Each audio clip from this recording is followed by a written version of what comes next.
अस्सलाम वालेकुम।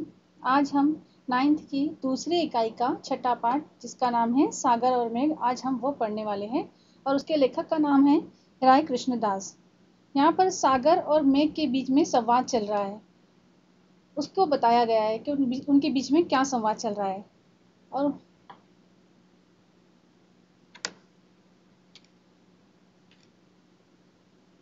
सागर और मेघ उनके बीच में जो संवाद चल रहा है उसको बताने की कोशिश की गई है। हम देखेंगे, सबसे पहले हम ये देखेंगे संवाद किसे कहा जाता है। संवाद कहा जाता है दो या दो से अधिक व्यक्तियों के बीच वार्तालाप, बातचीत या संभाषण संवाद कहलाता है। दो या दो से ज़्यादा व्यक्ति अगर आपस में बातचीत करते हैं, किसी को लेकर संवाद करते हैं, तो बातचीत करते हैं, संभाषण करते हैं, तो उसे कहा जाता है संवाद। और यहाँ पर सागर और मेघ के बीच में भी संवाद ही चल रहा है। वो दोनों आपस में बातचीत कर रहे हैं, संवाद कर रहे हैं। अब इस पाठ में क्या बताया गया है, इसमें बताया गया है प्रस्तुत संवाद के माध्यम से लेखक ने सागर एवं मेघ के गुणों को दर्शाया है। सागर के गुण और मेघ दोनों के गुणों को यहाँ पर दर्शाने की, मेघ मतलब बादल, बादल के और सागर के गुणों को दर्शाने की कोशिश की गई है। अपने गुणों पर इतराना, अहंकार करना एक बुराई है, ये स्पष्ट करते हुए सभी को विनम्र रहने की शिक्षा प्रदान की है। अगर किसी के अंदर कोई गुण है, कोई खूबियाँ है, तो हमें उस पर अहंकार नहीं करना चाहिए, इतराना नहीं चाहिए। ये नहीं सोचना चाहिए कि हम में ही ये गुण सबसे ज़्यादा है, हम सबसे अच्छे हैं। ये गुण हमारे अंदर नहीं होना चाहिए, ये बुराई है। ये गुण नहीं है, ये अहंकार होना ये बुराई है। और इसको स्पष्ट किया गया है, हमें कहा गया है, सभी से कहा गया है कि हमें, अगर हमारे अंदर कोई गुण है तो हमें विनम्र रहने की शिक्षा प्रदान की गई है। अब हम आगे देखते हैं पाठ में। सागर और मेघ के बीच जो बातचीत चल रही है, संवाद चल रहा है। वो सागर कहता है, मेरे हृदय में मोती भरे हैं।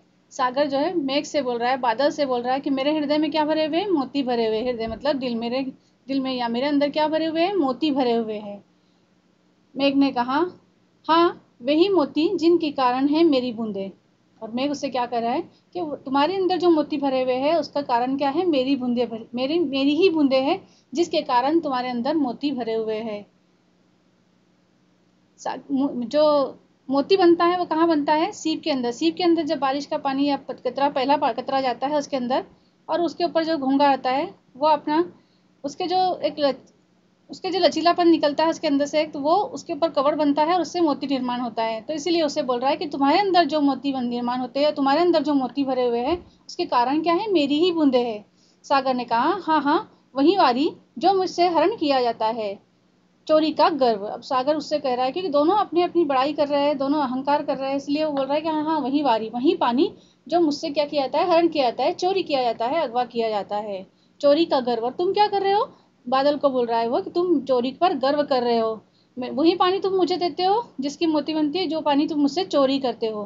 क्योंकि बादल कैसे बनते हैं, भाप से। जब सूरज की रोशनी पानी के ऊपर पड़ती है, समुद्र के ऊपर पड़ती है और भाप बन के ऊपर उठती है, वही जो है ऊपर जाकर बादल बनते हैं और बारिश होती है। इसीलिए वो बोल रहा है कि हाँ वही पानी जो तुम मुझसे क्या करते हो, चोरी करते हो, और तुम चोरी पर गर्व कर रहे हो। मेघ ने कहा, हाँ हाँ वही जिसको मुझसे पाकर बरसात की उमड़ी नदियां तुम्हें भरती है। अब दोनों एक दूसरे पर इल्जाम लगा रहे हैं। वो बोल रहा है, मेघ भी बोल रहा है कि तुम्हारे पास वो पानी आता कहाँ से है, जो नदियाँ मुझसे, जब बारिश होती है, जब मैं बरसता हूँ तो वो पानी नदियों में जाता है, और वही नदियों का पानी तुम्हारे अंदर आकर मिलता है, सागर में आकर मिलता है। इसीलिए वो पानी मुझसे ही तुम तक पहुँचता है। हालांकि दोनों एक दूसरे के ऊपर डिपेंड है, बादल भी और सागर भी, क्योंकि सागर का पानी ऊपर जाएगा भाप बनकर, तो वही बारिश, वही उसका ही बादल बनेंगे और बरसात होंगी। इसलिए वो उसको बोल रहा है कि वही बारिश जब नीचे बरसती है और वही नदियों का पानी तुम्हारे अंदर आता है, तो तुम क्या करते हो, तो वही पानी मुझे वापस देते हो। सागर ने कहा, बहुत ठीक, क्या 8 महीने नदियां मुझे कर नहीं देंगी। अब सागर उससे कह रहा है कि कर देना, कर मतलब टैक्स। क्या नदियां मुझे टैक्स नहीं देंगी, 8 महीने तो उसके अंदर पानी रहता है, तो क्या उनका पानी मेरे अंदर रहता है, तो क्या मुझे नदी टैक्स नहीं देंगी। मेघ ने मुस्कुराया। मेघ ने कहा, अच्छी याद दिलाई, मेरा बहुत सा दान वे पृथ्वी के पास धरोहर रख छोड़ती है, उसी से कर देने की निरंतरता कायम रहती है। अब उससे मेघ बोल रहा है कि तुमने मुझे अच्छी तरह याद दिलाया कि पृथ्वी क्या करती है, बहुत सा पानी अपने पास जमा करके रख लेती है, ग्रहण अपने पास रख लेती है, और उसी से क्या करती है, वो कर देने की निरंतरता कायम रखती है, निरंतरता लगातार देते रहती है, धीरे धीरे वो कर मुझे देते रहती है। सागर ने कहा, वाष्पमय शरीर क्या बढ़ बढ़ कर बातें करता है, अंत को तुझे नीचे गिरकर मिट्टी में मिलना पड़ेगा। वाष्पमय शरीर, वाष्प मतलब भाप से बना हुआ, भाप से बना हुआ शरीर।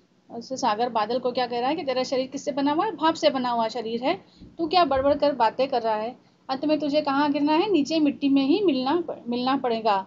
ऊपर से तू जितनी बातें कर रहा है तो ये आखिर में मिट्टी में ही मिलना है। इन दोनों एक दूसरे पर इल्ज़ाम लगा रहे हैं, एक दूसरे को बुरा भला बोल रहे हैं। दोनों को ऐसा लग रहा है कि वही सबसे अहम है और इसलिए वो एक दूसरे पर, वो अहंकार करते हुए एक दूसरे पर इल्ज़ाम लगा रहे हैं। मेघ ने कहा, खार की खान, संसार भर के दुष्ट, पृथ्वी के विकार, तुझे मैं शुद्ध और मिष्ट बनाकर उच्चतम स्थान देता हूँ, फिर तुझे अमृतवारी धारा से तृप्त और शीतल करता हूँ, उसी का ये फल है। जो मेघ जो है वो सागर को क्या बोल रहा है, खार की खान। समुद्र का या सागर का पानी कैसा रहता है, खारा रहता है, इसीलिए उसे कह रहा है कि तू क्या है, खार की खान है, संसार भर का जालिम है, दुष्ट है, पृथ्वी के विकार, पृथ्वी के लिए तू क्या लेकर आता है, बीमारियां लेकर आता है, और मैं तुझे, समुद्र का पानी पीने लायक नहीं रहता है, खारा पानी रहता है, हम उसे पी नहीं सकते, उसमें वो पियेंगे तो बीमारियां आती है, इसीलिए उसे बोल रहा है कि तू तू कैसा है, खार की खाना, पूरी तू खारा है, तुझे कोई पी नहीं सकता है, तू सबसे दुनिया का सबसे जालिम है और तेरे अंदर बहुत सारी बीमारियां रहती है। मैं ही तुझे कैसा करता हूँ, मैं ही तुझे शुद्ध और मिष्ट बनाकर उच्चतम स्थान देता हूँ, मैं तुझे साफ करता हूँ। बारिश का पानी जब उसके अंदर मिलता है तभी वो पानी पीने लायक बनता है, तो मैं तुझे शुद्ध करता हूँ, मिष्ट बनाता हूँ, मीठा बनाता हूँ और ऊंचा स्थान देता हूँ, फिर तुझे अमृतवारी धारा से तृप्त और शीतल करता हूँ, और तुझे मैं अमृतवारी धारा से क्या करता हूँ, तृप्त करता हूँ, ठंडा करता हूँ, साफ करता हूँ और शीतल करता हूँ, ठंडा करता हूँ, उसी का ये फल है। अब उसे मेघ भी फटकार लगाते हुए बोल रहा है कि मैं तुझे क्या करता हूँ, मीठा करता हूँ, अच्छा साफ पीने लायक बनाता हूँ, और तू उसे उसी का फल देते हुए मुझे क्या कह रहा है, बुरा भला बोल रहा है।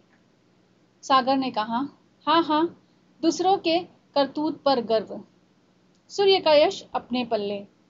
अब सागर भी उससे कह रहा है कि तुम क्या कर रहे हो, दूसरों के करतूत पर गर्व कर रहे हो, काम कोई और कर रहा है और तुम अपने अपने ऊपर ये ले रहे हो कि तुमने किया है काम। क्या ये काम किसने किया है, इन्हें बादल बनने का या भाप बनने का काम किसने किया है, सूर्य का यह काम, सूरज ने ये काम किया है और तुम उसका यश अपने पल्ले ले रहे हो। तुम बता रहे हो कि मैं तुम्हें पानी देता हूँ या तुम बादल बनाता हूँ, ये काम कौन करता है, सूर्य करता है, सूर्य की वजह से बादल बनते हैं।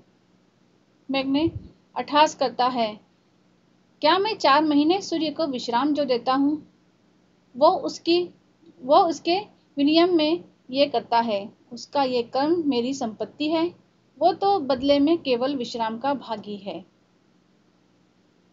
28 का मतलब होता है तंजिया हंसी हंसना।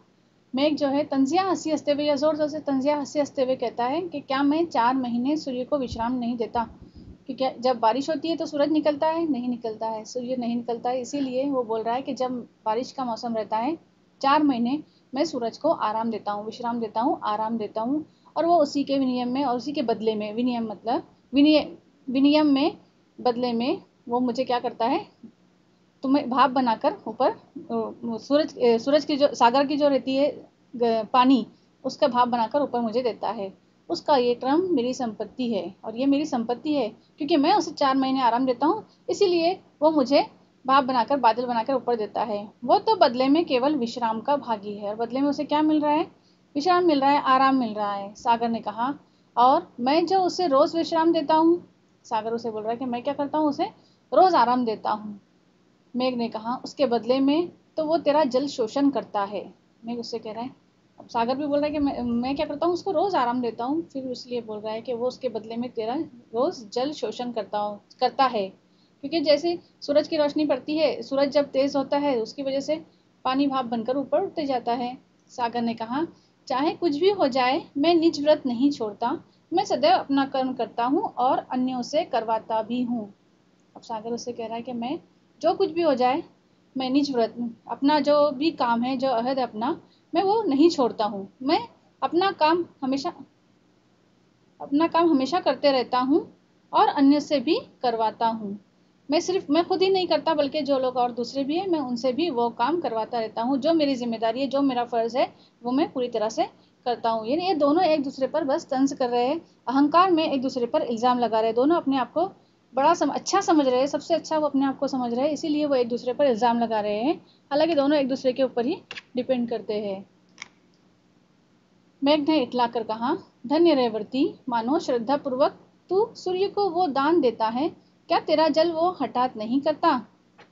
अब मेघ उससे कह रहा है कि धन्य रे व्रती, व्रती मतलब जो व्रत रखते हैं, उन्हें कहा जा रहा है कि तू धन्य है कि तू जो श्रद्धा पूर्वक सूर्य को वो दान देता है, क्या तेरा जल वो हठात नहीं करता। हठात नहीं करता मतलब जबरदस्ती लेना, क्योंकि सूरज क्या उससे पूछ कर लेता है क्या, नहीं, उससे जबरदस्ती ले सूरज सागर से वो जबरदस्ती उसका पानी या भाप बन के उड़ जाता है। वो ना उसे सागर रोक पाता है, ना उसे सूर्य मना कर पाता है। सागर ने कहा गंभीरता से, और वाड़ो जो मुझे नित्य जलाया करता है, तो भी मैं उसे छाती से लगाए रहता हूँ, तनिक उस पर तो ध्यान दो। यहाँ पर वाड़ो, वाड़ो मत किससे कहा जाता है, जो जमीन के अंदर लावा रहता है उसे वाड़ो कहा जाता है। वो आग की तरह रहता है, गर्म रहता है बहुत ज्यादा, तो इसीलिए सागर उससे कह रहा है कि सिर्फ सूरज ही नहीं, तुम ये क्यों नहीं देखते। गंभीरता से उसने कहा कि तुम ये क्यों नहीं देखते कि वाड़ो जो मुझे नित्य, वाड़ो जो है वो मुझे हमेशा, लावा मुझे हमेशा जलाया करता है, तो भी मैं उसे छाती से लगाए रहता हूँ, तनिक उस पर तो ध्यान दो, तुम उस पर, उसके बारे में तो सोचो। सिर्फ सूरज ही नहीं बल्कि वाडो जो है, लावा जो है, वो भी मुझे हमेशा जलाते रहता है, फिर भी मैं उसे नहीं छोड़ता हूँ, फिर भी मैं अपने से उसे लगाए रहता हूँ। मेघ ने मुस्कुरा दिया, हाँ उसमें तेरा और कुछ नहीं, शुद्ध स्वार्थ है।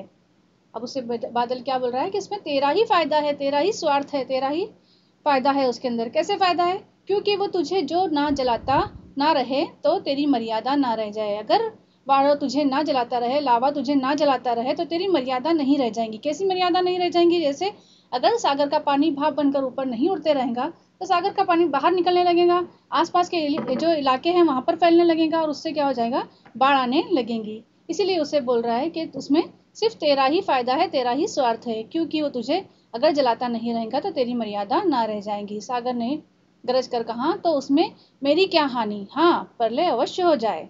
अब सागर भी गुस्सा आ गया, क्योंकि वो अपनी बात को साबित करने की कोशिश कर रहा है कि उसमें उसको ही तकलीफ होती है, सूरज की रोशनी, सूरज की गर्मी उस पर पड़ती है, लावा उसे हमेशा जलाते रहता है, लेकिन फिर भी बादल क्या कर रहा है, उसको तंज करते जा रहा है उसके ऊपर कि उसमें तेरा ही फायदा है। इसीलिए सागर को गुस्सा आ गया, उसने गरज कर कहा, तो उसमें मेरी क्या हानि, हाँ प्रलय अवश्य आज हो जाए।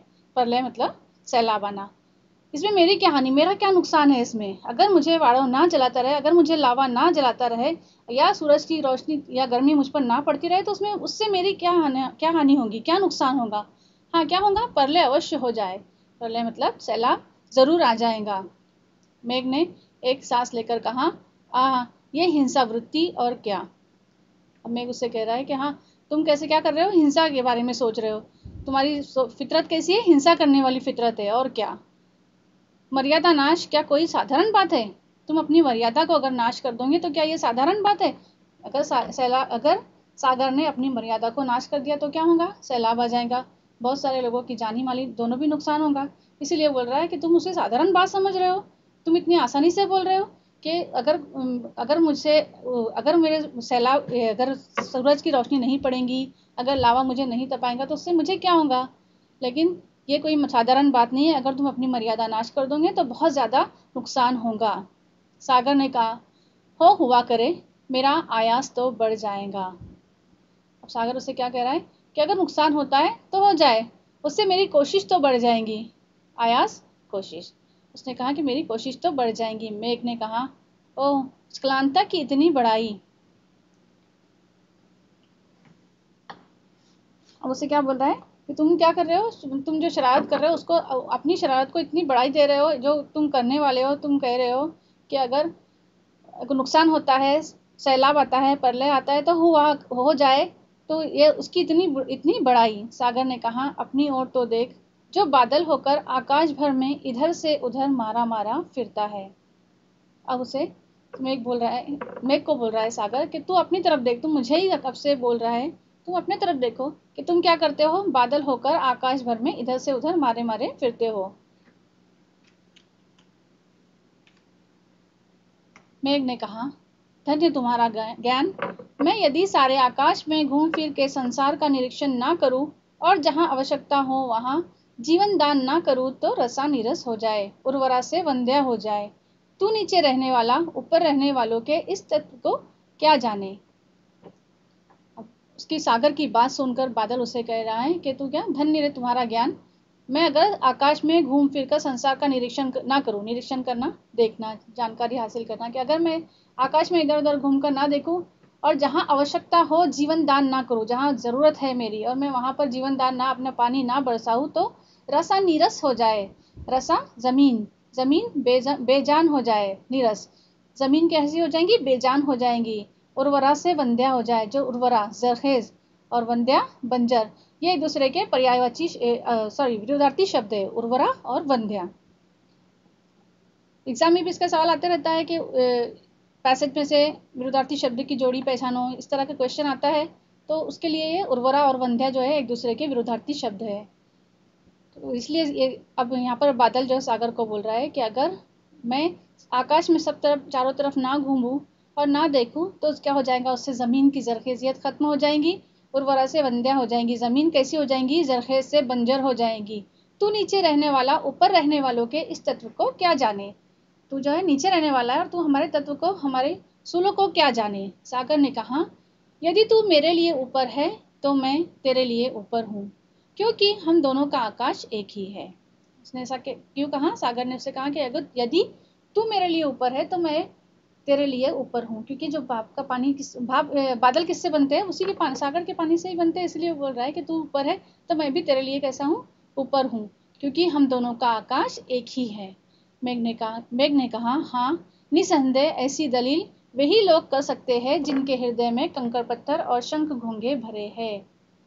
उसने क्या कहा कि ऐसी दलील कौन दे सकता है? निसंदेह, निसंदेह, बेशक, बेशक ऐसी दलील वही लोग दे सकते हैं जिनके हृदय में कंकड़ पत्थर और शंख घोंगे भरे हैं। इन्हें उसको उसने तंज करते हुए कहा कि पहले उसने, सागर ने कहा था कि मेरे हृदय में मेरे हृदय में मोती भरे हुए, तो इसीलिए उसने उससे कहा कि नहीं, तुम्हारे हृदय में क्या भरे हुए? कंकड़ पत्थर और शंख घोंगे भरे हुए हैं। सागर ने कहा, बलिहारी तुम्हारी बुद्धि की, जो रत्नों को कंकड़ पत्थर और मोतियों को सीप घोंगे समझते हो। बलिहारी हो ना, कुर्बान जाना, मैं तुम्हारी बुद्धि पर कुर्बान जाऊं कि तुम क्या कर रहे हो? रत्नों को कंकड़ पत्थर और मोतियों को सीप घोंगे समझते हो। क्योंकि सीप और ये रत्न जो है, रत्न और मोती ये कहाँ से मिलते हैं? सागर से ही मिलते हैं। इसलिए वो बोल रहा है कि तुम रत्नों को कंकड़ पत्थर समझ रहे हो और मोतियों को सीप घोंगे समझते हो। मेघ ने कहा, तुम्हारे भीतर रत्न बचे कहाँ हैं? तुम तो कंकड़ पत्थर को ही रत्न समझ बैठे हो। अब उसे भी तंज करते हुए बोल रहा है कि तुम्हारे अंदर तो रत्न बचे ही नहीं है, तुम क्या कर रहे हो? कंकड़ पत्थर को ही रत्न समझ बैठे हो। सागर ने कहा, और मनुष्य जो इन्हें निकालने के लिए नित्य इतना श्रम करते हैं तथा प्राण खोते हैं। अब वो बोल रहा है कि जो मनुष्य, इंसान क्या करते हैं? इतनी मेहनत करते हैं, नित्य, हमेशा इतनी मेहनत करते हैं, इतना श्रम करते हैं। किस लिए करते हैं? ताकि वो मोती निकाल सके, रत्न निकाल सके, और अपने प्राणों को खोते हैं। तो वो किस लिए करते हैं? अगर वो कंकड़ पत्थर है तो वो क्यों अपने प्राणों को गंवाते हैं? क्यों अपने प्राणों को खोते हैं? क्यों इतनी मेहनत करते हैं और क्यों प्राणों को खोते हैं? मेघ ने कहा, वे स्पर्धा करने में मारे जाते हैं। मेघ ने क्या कहा उनसे कि वो क्यों अपनी जान गंवाते हैं? कि वो स्पर्धा करने में मारे जाते हैं। स्पर्धा करने में, ताकि वो चाहते हैं कि उन्हें सबसे पहले मिल जाए, उन्हें सबसे ज्यादा मिल जाए। इसी स्पर्धा में क्या होता है कि वो मारे जाते हैं। वो चाहे तो आसानी से निकाल सकते, लेकिन स्पर्धा करने में वो मारे जाते हैं। सागर ने कहा, अरे अपनी सीमा में रमने की मौज को अस्थिरता समझने वाले मूर्ख, तू ढेर सा हल्ला करना ही जानता है कि। अब उससे कह रहा है कि तू अपनी सीमा में रहने वाला है और उसी में रहकर क्या करना जानता है? सिर्फ हल्ला करना ही जानता है कि। मेघ ने कहा, हाँ मैं गरजता हूँ तो बरसता भी हूँ, तू तो। और उसने अब वो एक दूसरे को बुरा भला कहते हुए कह रहे कि मैं अगर गरजता हूँ तो मैं बरसता भी हूँ। सागर ने कहा, ये भी क्यों नहीं कहता कि व्रज भी निपातित करता हूँ। व्रज मतलब बिजली, बिजली गिराना। बारिश में जब बिजली गिरती है आकाश से, उसे कहा जाता है व्रज। तो वो बोल रहा है कि मैं क्या करता हूँ? निपातित करना, बिजली गिराना। वो बोल रहा है कि मैं क्या करता। सागर उसे कह रहा है कि ये भी क्यों नहीं कहता कि सिर्फ तू गरजता है तो बरसता नहीं, बल्कि तू क्या करता है? बिजली भी गिराता है। मेघ ने कहा, हाँ आदतियों को समुचित दंड देने के लिए, आदतियों मतलब जालिमों को, जो जुल्म करने वाले हैं, मैं उनको दंड देने के लिए, उनको सजा देने के लिए, उनको मुनासिब सजा देने के लिए मैं क्या करता हूँ? बिजली गिराता हूँ। सागर ने कहा कि स्वतंत्रों का पक्ष छेदन करके उन्हें अचल बनाने के लिए। अचल बनाने के लिए, रोकने के लिए, या फिर जो आज़ाद घूम रहे हैं तो उनको रोकने के लिए ऐसा बिजली गिराते हो? तो उसने कहा नहीं, क्या करता हूँ मैं, जो जालिम लोग हैं, जो जुल्म करने वाले हैं, उनको दंड देने के लिए, उनको सज़ा देने के लिए मैं बिजली भी गिराता हूँ। बेग ने कहा हाँ, तू संसार को दीन करने वाली उस क्लांताओं का पक्ष क्यों ना लेगा? तू तो उन्हें छिपाता है ना, उस क्लांता, शरारत करने वाले, परेशान करने वाले, जुल्म ज्यादती करने वाले। उसने अब उसे सागर मेघ सागर को बोल रहा है कि तू क्या कर रहा है, क्या करता है, तू संसार को दीन करने, दीन मतलब गरीब, गरीब करने वालों वाली उस क्लांताओं का पक्ष क्यों ना लेगा? तू उन्हें छिपाता है ना, तू उनका पक्ष लेगा, जो जालिम है, जो जुल्म करने वाले हैं, तुम उनका पक्ष लोगे, तुम उन्हें छिपाते हो। ये मेघ सागर से कह रहा है। सागर ने कहा मैं दीनों के शरण अवश्य हूँ, मैं दीनों को, गरीबों को शरण जरूर देता हूँ, उनको सहारा जरूर देता हूँ। मेघ ने कहा सच है, अपराधियों के संगी यही दिनों की सहायता है कि संसार के उत्पातियों और अपराधियों को जगा देना और संसार को सदैव भ्रम में डाले रहना। और उसे वो बोल रहा है कि हाँ, तुम सच कह रहे हो, तुम क्या करते हो, अपराधियों के संगी हो, तुम जो जुल्म करने वाले हैं, जो अपराध करने वाले हैं, तुम उनके संगी हो, तुम उनके साथी हो। और ये दिनों की सहायता है कि तुम क्या तुम बोल रहे हो कि तुम गरीबों की मदद करते हो, बल्कि तुम किसकी मदद करते हो, अपराधियों की मदद करते हो। तुम अपराध करने वाले, जुल्म करने वाले, उनकी मदद करते हो, उनकी सहायता करते हो, और संसार को सदैव भ्रम में डाले रहते हैं। संसार को ये भ्रम में डालते हैं कि तुम किसकी मदद कर रहे हो, गरीबों की मदद कर रहे हो, लेकिन तुम किसकी मदद करते हो, जो अपराधी है और उत्पाती जो है, उनकी तुम मदद करते हो। और संसार को ये भ्रम में डालते हैं कि तुम जो गरीब लोग हैं उनकी मदद कर रहे हो, उनकी सहायता कर रहे हैं। सागर ने कहा दंड उतना ही होना चाहिए कि दंडित चेत जाए, उसे त्रास हो जाए अगर वो अपाहिज हो गया तो।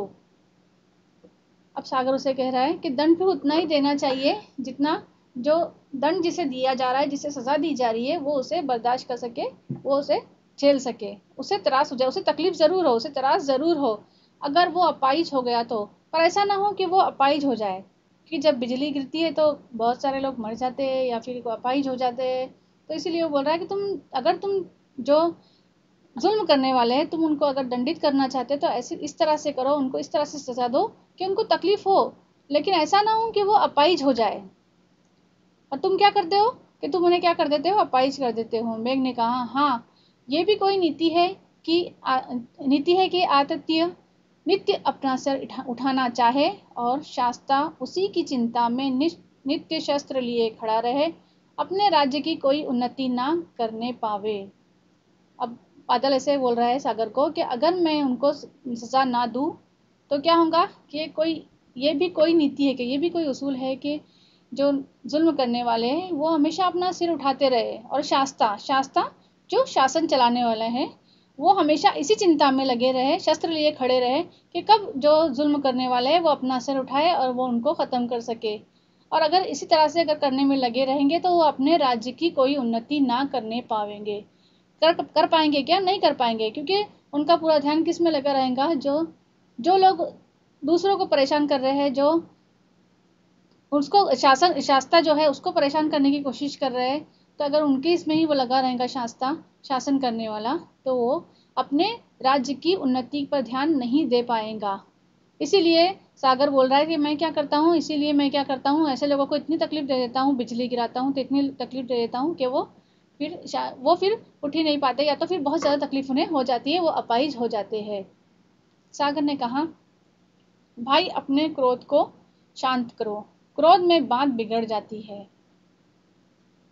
अब सागर को लगने लगा है कि उनकी जो बातें हैं बादल की, और उनकी बहस कब से चल रही है, उनका संवाद कब से बात चल रहा है, लेकिन क्या बस घमंड में, वो अपने अहंकार में है और एक दूसरे पर इल्ज़ाम लगा रहे हैं, एक दूसरे को बुरा भला बोल रहे हैं। तो ये कब तक करेंगे? हालांकि दोनों एक दूसरे के ऊपर डिपेंड है, सागर भी और मेघ भी, क्योंकि सागर का पानी ही क्या होता है, ऊपर बन के आसमान में, आकाश में जाता है और वही बादल बनकर बारिश होती है। तो दोनों एक दूसरे पर, और बारिश का पानी वही नीचे आता है और वही पानी नदियों के जरिए कहाँ पर जाता है, सागर में जाता है। तो दोनों एक दूसरे के ऊपर ही डिपेंड करते हैं। इसीलिए सागर को लगने लगा ऐसा कि अब उनकी बातें जो है, उनका जो एक दूसरे को इल्ज़ाम लगाना, एक दूसरे को बुरा भला बोलना बहुत ज़्यादा हो गया है। इसीलिए सागर ने बादल से कहा, मेघ से कहा कि भाई अपने क्रोध को शांत करो। क्रोध में बात बिगड़ जाती है, गुस्से में क्या होती है, बात जो भी बात बनने वाली रहती है वो बिगड़ जाती है। क्योंकि जब हम गुस्से में रहते हैं तो हमें कुछ समझता नहीं, हमारी जो बुद्धि रहती है वो काम करना छोड़ देती है, और हम क्या करते हैं, जो हमें समझ में आता है सही लगता है हम वो करने लग जाते हैं, ये नहीं सोचते कि सही हो रहा है या गलत हो रहा है। तो इसीलिए वो बोल रहा है कि हम क्या करते हैं, क्रोध में बात बिगड़ जाती है, क्योंकि हमें क्रोध विवेकहीन बना देता है। क्रोध हमें कैसे बना देता है, विवेकहीन बना देता है, हमारे सोचने समझने की सलाहियत खत्म हो जाती है। इसीलिए हमें क्या करना चाहिए, क्रोध को छोड़ देना चाहिए, क्रोध में नहीं रहना चाहिए, शांत होकर बात करना चाहिए। मेघ ने थोड़ा शांत होते हुए, अब मेघ भी थोड़ा शांत हो गया, उसे भी लगा कि उसे भी अब बहस नहीं करना चाहिए, इसलिए वो शांत हो गया और कहा, ये बात तो सच है, हम दोनों ने अपने अपने क्रोध को शांत कर लेना चाहिए। और कहा कि हाँ आप सही बोल रहे हो कि हमें क्या करना चाहिए, अपने अपने जो क्रोध है, अपने गुस्से को शांत कर लेना चाहिए। सागर ने कहा, तो आओ हम मिलकर जन कल्याण के विषय में थोड़ा विचार विमर्श कर ले। अब सागर उससे कह रहा है कि हम क्या करते हैं, हम अपने गुस्से को शांत करते हैं और हम दोनों मिलकर जन कल्याण के विषय में थोड़ा विचार विमर्श करते हैं। इंसान के, मनुष्य के कल्याण के बारे में सोचते हैं कि उन्हें किस तरह से हमसे फायदा पहुंचे, लाभ हो उन्हें, इसके बारे में हम थोड़ा सा विचार विमर्श कर लेते हैं। मेघ ने कहा, हाँ मनुष्य हम दोनों पर बहुत निर्भर है, प्रतिवर्ष किसान बड़ी आतुरता से मेरी प्रतीक्षा करते हैं।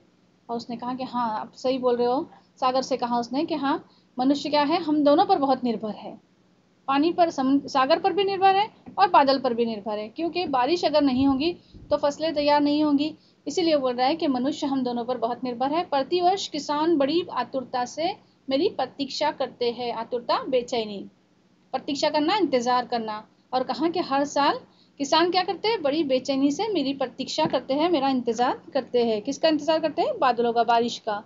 ये बारिश नहीं होगी तो फसल तैयार नहीं होंगी, फसल खराब हो जाएंगी, इसलिए उसका बेचैनी से इंतजार करते हैं। सागर ने कहा, मेरे शार से मनुष्य को नमक प्राप्त होता है। अगर हमारे खाने में नमक नहीं रहेगा तो हमें मज़ा आएगा कि, उसके बगैर हमें मज़ा नहीं आता है खाने का। इसीलिए उसने कहा कि मेरे शार से जो खारापन रहता है, समुद्र का खारापन रहता है, उसी से नमक तैयार किया जाता है। तो इसीलिए बोल रहा है कि मेरे शार से मनुष्य को नमक प्राप्त होता है, जिससे उसका भोजन स्वादिष्ट बनता है। क्योंकि खाने में अगर नमक नहीं है तो उसका मज़ा बिल्कुल भी नहीं आता, जब तक हम नमक नहीं डालेंगे उसमें खाने में कोई खाना स्वादिष्ट नहीं बनता है। इसीलिए सागर ने कहा कि मेरे, जिस तरह से बादल के बारिश होती है तो उससे किसान उसका बेचैनी से इंतज़ार करते हैं बादल का, और सागर का इंतज़ार, सागर से क्या हासिल होता है, नमक हासिल होता है। उसके अलावा तो हमें बहुत सारी चीज़ें उससे हासिल होती है, लेकिन हमें नमक भी उसी से, खारे पानी से हासिल होता है, इसलिए उससे खाना स्वादिष्ट बनता है। मेघ ने कहा, सागर भाई हमें कभी आपस में उलझना नहीं चाहिए। अब उन दोनों को समझ में आ गया कि गलती दोनों की है, दोनों अहंकार में आकर एक दूसरे को बुरा भला कह रहे हैं, और इसीलिए इसीलिए वो समझ में आ गया। और मेघ ने कहा कि सागर भाई हमें कभी आपस में उलझना नहीं चाहिए। सागर ने कहा, आओ प्रतिज्ञा करते हैं कि हम अब कभी घमंड में एक दूसरे को अपमानित नहीं करेंगे। हम ये प्रतिज्ञा करते हैं, हम ये अहद करते हैं कि हम कभी भी घमंड में आकर एक दूसरे को अपमानित नहीं करेंगे, एक दूसरे को बुरा भला, बेइज्जती नहीं करेंगे। अपमानित करना, बेइज्जती नहीं करेंगे, बल्कि मिलकर जन कल्याण के कार्य करेंगे। हम दोनों आपस में मिलकर क्या करेंगे, जन कल्याण, मनुष्य का कल्याण करने के कार्य करेंगे। मेघ ने कहा, मैं नदियों को भर भर तुम तक भेजूंगा। सागर ने कहा, मैं सहर्ष उन्हें उपकार सहित ग्रहण करूंगा। और उसने कहा कि हाँ मैं भी उसे बखुशी, सहर्ष मतलब खुशी खुशी, उपकार समझकर अपने अंदर ग्रहण करूंगा। सागर ने भी उससे कहा कि मैं उसको उपकार समझूंगा कि तुमने मेरे ऊपर उपकार किया है, और मुझे, मैं अपने अंदर उसे खुशी खुशी ग्रहण करूंगा। तो अब हमें इस पाठ से ये समझ में आया है कि हमें कभी भी अहंकार नहीं करना चाहिए, घमंड नहीं करना चाहिए। अगर हमारे अंदर कोई गुण है तो ये नहीं समझना चाहिए कि सिर्फ हमारे अंदर ही ये गुण है, उस पर अहंकार नहीं करना चाहिए, दूसरे को नीचा नहीं देखना चाहिए। अगर कोई दूसरा भी है, उसके अंदर भी कोई ना कोई गुण रहते ही है, सभी में कोई ऐसा नहीं है कि उसके अंदर गुण नहीं है, सभी में गुण रहते हैं, और सभी के अंदर गुण रहते हैं, इसलिए किसी को बुरा भला नहीं कहना चाहिए।